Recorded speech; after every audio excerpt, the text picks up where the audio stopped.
There you are. Feeling better? How did you find us? At the Cauldron? And what did you do to everyone right before I passed out? All business, I see. Well, suffice it to say we were keeping a very close eye on Hephaestus, knowing we would need it at some point.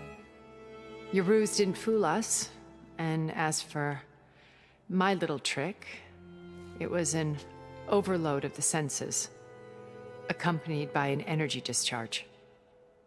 Gerard and Eric were only momentarily disoriented due to their shields, but it rendered you unconscious while I got you out. Perhaps some breakfast might steady you a bit?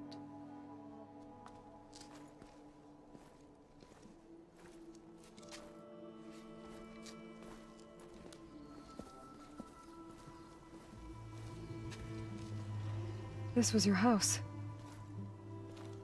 The one you recreated for Beta, in the data channel you shared. How perceptive of you. Please, this way. After everything your people have done, you think I'm just gonna sit down and have a chat with you? They're not my people. They never were, and especially not now. You shot off into space with them, and lived with them for 1,000 years before coming back. So what made you suddenly turn on them? Quite simply, this. My old focus. You repaired it? But that means you've seen Incredible things. What you've accomplished in 2 decades of life.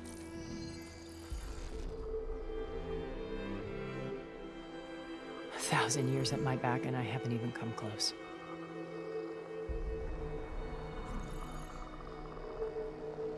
I'm sorry if I invaded your privacy, but I had to. In order to understand. To be enlightened. You truly are Elizabeth's blood. With her drive, her sense of mission, her integrity. Watching all this shamed me for the company that I've kept. Having seen it, all I want is to help you. even if it means stopping your friends? Especially so. Please, sit down.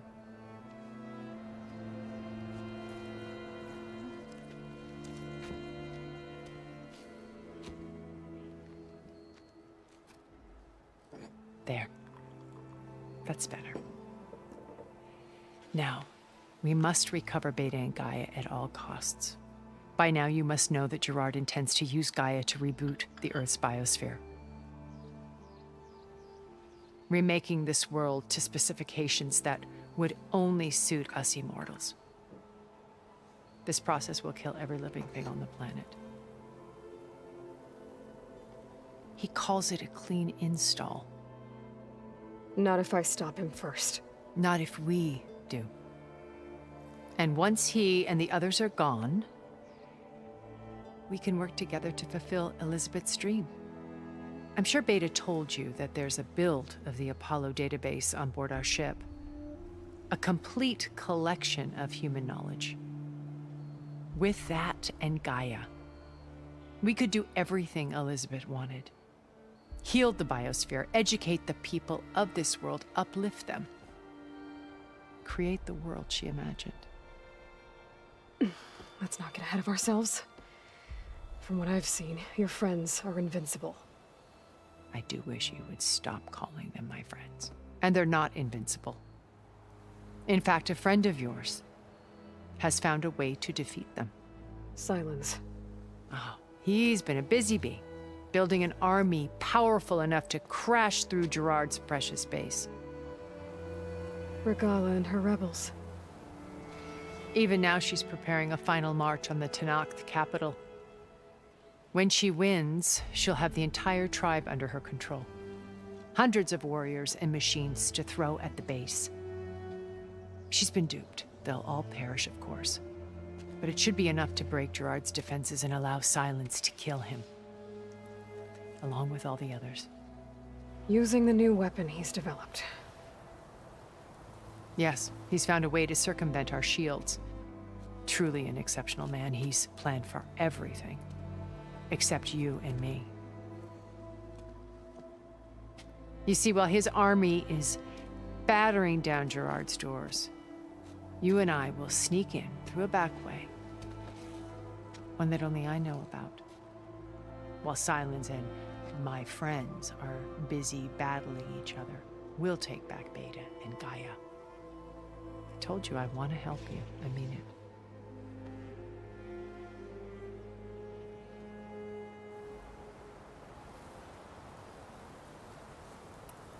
Beta told me your colony was destroyed.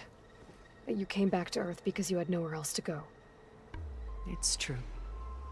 After we reached our destination, a planet in the Sirius star system, we spent decades building a new home. The physical constraints of Earth, the boundaries of mortality, gone. To think of what we could have done with it. It might have been a utopia. Instead, we stagnated, absorbed in effortless comforts and virtual realities. It took a cataclysm to finally yank us out of our stupor. What happened? A massive geological event. We knew of instabilities in the planet core, but we underestimated them. By the time the collapse was upon us, it was too late to stop it. Only a few of us made it to the ship in time. We set course for Earth, the only safe harbor left to us. Which you decided to make unsafe for anyone else. Not me. Gerard. He believes it's better to wipe the canvas clean than work around the smudges. No more primitive tribes, no more combat machines, only a blank slate to do with as he pleases. But we will stop him. All we have to do is get into that base.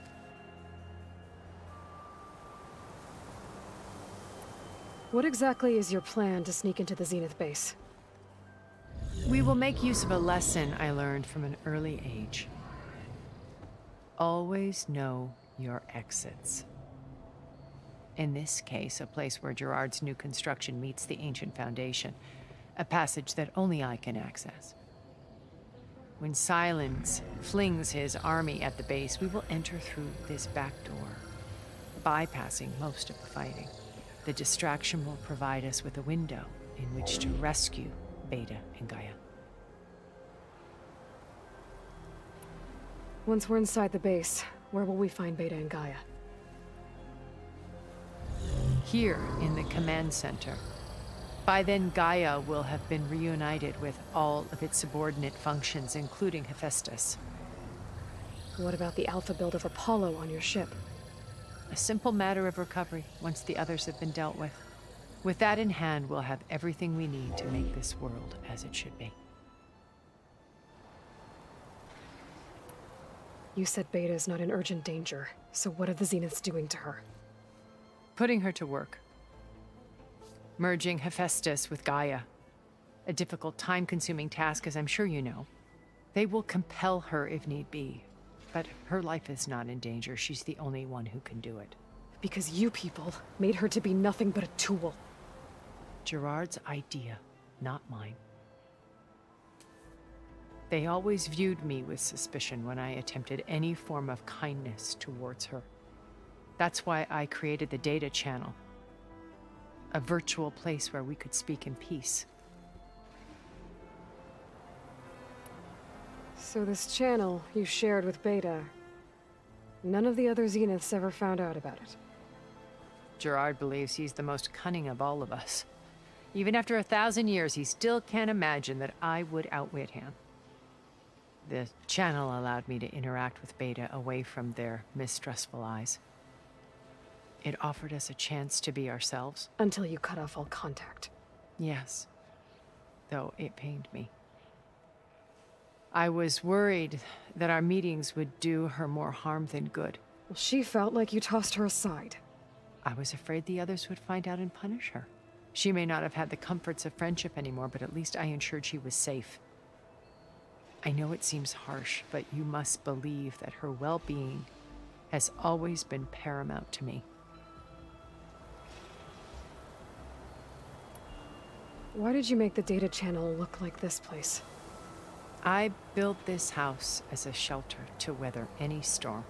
A safe place. Not just for me, but for the art stored below. Cultural artifacts of incalculable value. Truly some of the greatest achievements of human civilization. And you wanted Beta to see them? Yes. Her upbringing was so cold and technical. I thought if she could experience Vermeer and Rembrandt, it would bring something else into her life. A heritage every bit as valuable as the scientific and technical data being drummed into her. I'm sorry I had to cut off contact, but I'll never regret sharing this house with her. She needed its shelter even more than I did. My old focus. How did you find it, let alone repair it?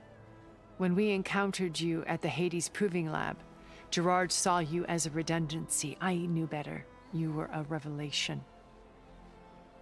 After your dramatic escape, bravo, by the way. Gerard and Eric assumed you were dead and gave up the hunt. I wasn't so sure. When the others were busy, I returned to the lab and searched for any trace of you. That's when I found this little treasure. Not easy to repair, but certainly worth the effort. As I watched your life unfold, you were like a splash of color on a worn canvas. What Liz was, and more. Did you show it to the others? Of course not. It was your actions that inspired me to defy them.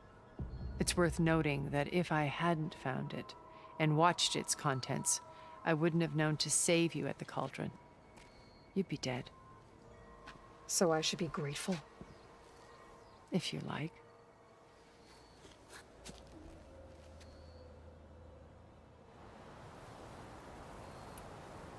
So you know all about me. What about you? What would you like to know? Well, start with your life on Earth. When I was 8, terrorists flooded my home city. Thousands drowned, my parents included. I was one of the few who survived. My guardian sent me to boarding school. Among my peers, I was the strange girl, the orphan to be avoided. All because of circumstances beyond my control. Oh. So we're a lot alike, huh? Aren't we? You were an outcast. But you didn't let that stop you from getting what you needed. Neither did I. I climbed my way out of desolation and used my wits to build a fortune. First, from the technical analysis of art and the detection of forgeries. Profitable expertise in those days. But as it turned out, the software I developed was even more useful for counterintelligence. From there, it was only a short step to gathering extremely valuable intelligence on my own. You were a spy? More like a service one could turn to for information. I had to remain anonymous, of course, to protect my privacy. But despite that anonymity, Far Zenith inevitably sought me out. What happened when Far Zenith approached you? They painted an irresistible vision of humanity's future. One where we need not fear illness or death, where we explored the furthest reaches of the stars and thrived. It was only later that I realized that they only intended to bequeath this future to the rich and powerful. By the time I finally figured it out, the walls were closing in, Pharaoh's machines were devouring the Earth. So I accepted Far Zenith's invitation to a berth on the Odyssey. I wanted Liz to come, but she had nobler plans, as you well know.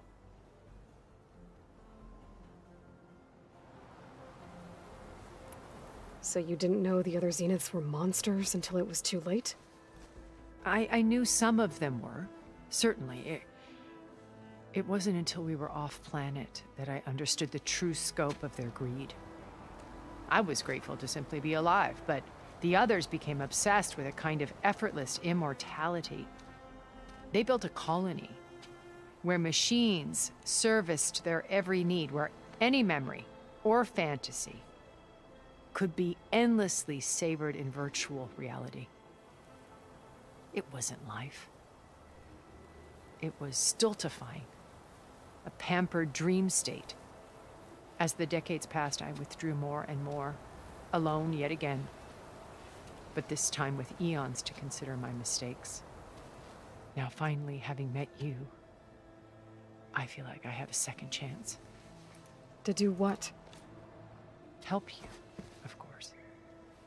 To fulfill Liz's dream, which isn't so different from Farzenith's original vision. A better future for humanity.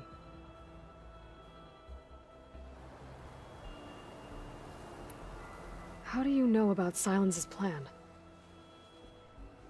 He isn't the only one adept at spyware. You hacked his focus? No, he's too careful for that.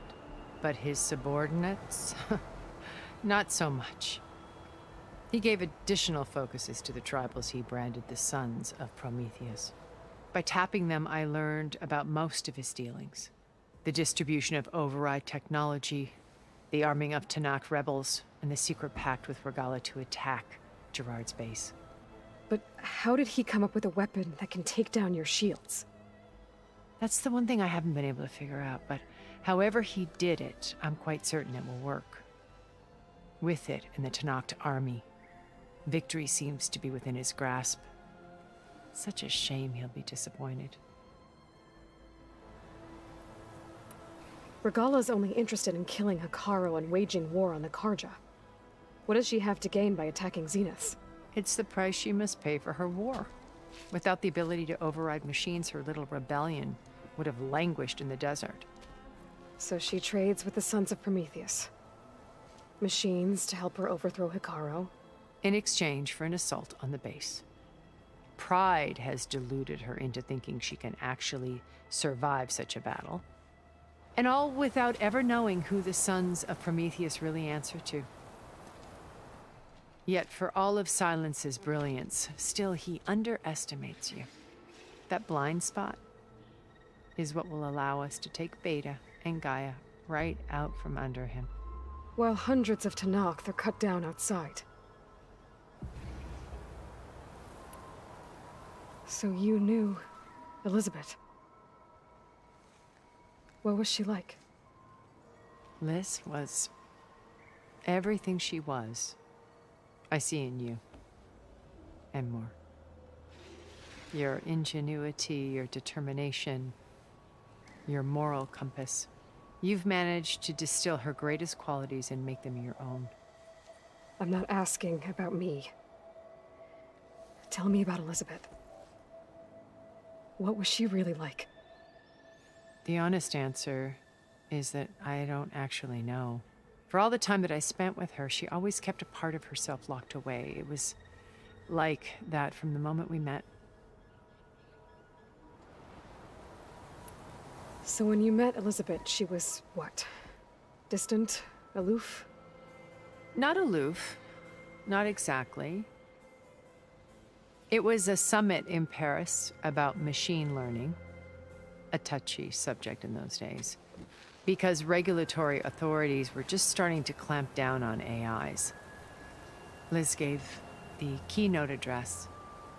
She had already achieved great renown for her work in automated environmental reclamation. But in her address, she was just starting to imagine the next step. An AI-driven system that wouldn't just act on its programming, but actually take responsibility for its sphere of influence. To care about life. Not just follow orders. Revolutionary stuff. I was fascinated. And I wanted to meet her for a long time. I watched her after her talk. She had spoken with such moral authority, such empathy. But after that, she retreated. I could tell she felt uncomfortable with all of her admirers. It was as if giving the talk had cost her something. I didn't want to be a pest, so I planned my approach carefully.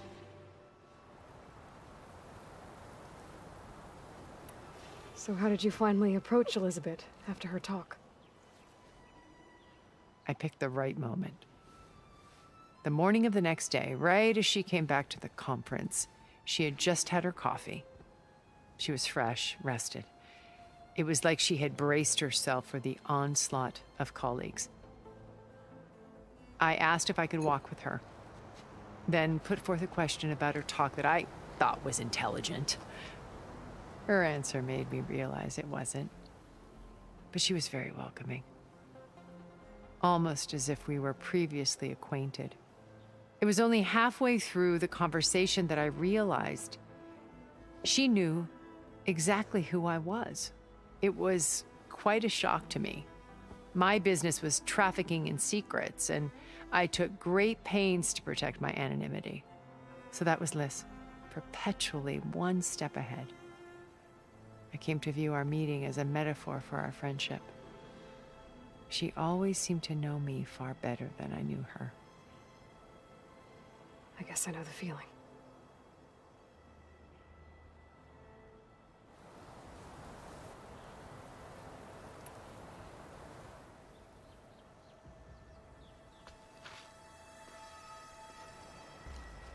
First Varl. Now Hekarro and the Tenakth. Your plan would wipe out an entire tribe. There has to be another way. We are in an admittedly desperate situation, but I assure you there isn't. Remember Zero Dawn. Elizabeth's sacrifice. Sometimes many have to die for a new world to grow. If it looks impossible, look deeper. Wait. The data channel. It still exists, doesn't it? I need you to open it. Let me talk to Beta. Impossible. We might be detected. It's worth the risk. There is another way, one where the Tenakth survive. But we won't. If the others... If you want to help, open it.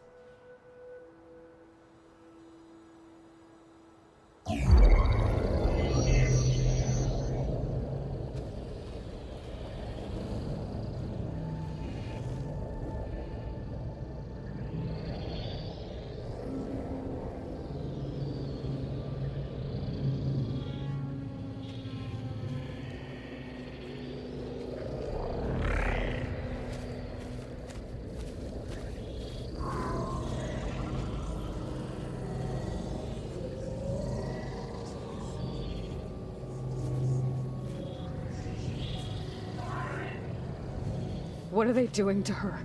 Virtual reality dissociation. The manual merge of Hephaestus will take hours upon hours of tedious micromanagement. If she resists the work, they run simulations to induce feelings of isolation and despair. Beta, can you hear me? You're alive. They're watching me. I can't hold up this extra protection for long. You should have killed me. No. No, look at me. I'm coming for you. I promise. Okay? I just need you to hold out a little while longer and work on the merge.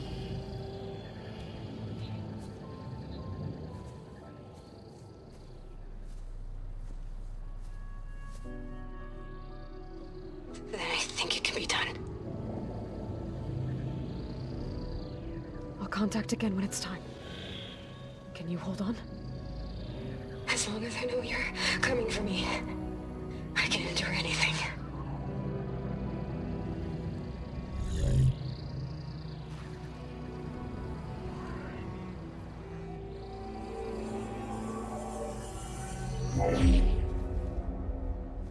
All right.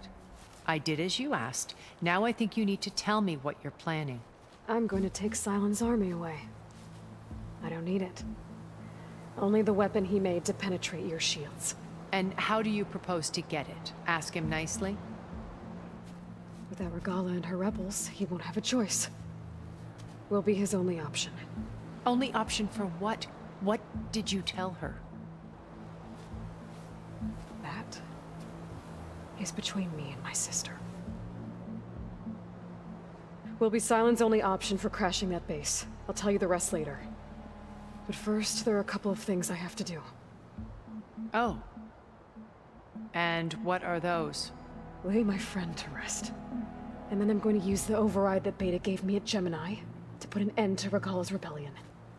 From the air. Wait. Since you insist on doing things your way, I know of something that will truly help you make a grand entrance with the Tenakth. The ancient Horus Titans still possess electromagnetic energy cells as part of their arsenal. Drop one of those on Regala's army and they'll receive quite a surprise.